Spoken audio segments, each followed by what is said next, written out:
تاجیکم آرزی نسل رستم و سامانیم، هم نژاد کاوه و جمشید و هم ساسانیم. تاجیکم از ملک احمد شاه مسعودی دلیر، از خراسان بزرگ و پامیر و ختلانیم.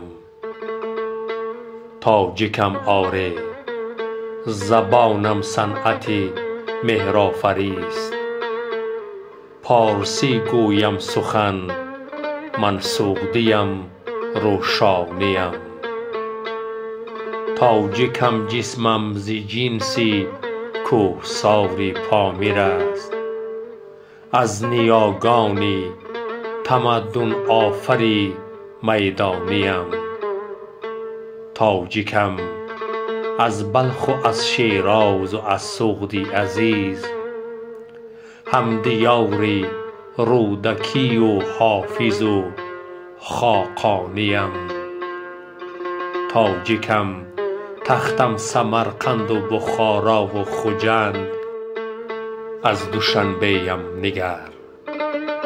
دوشنبه‌ام نگر ایرانیم افغانیم. تاجیکم آری، ز پنجشیر بزرگم بنگری، از سمرقند چوقند و واروخم میدانیم.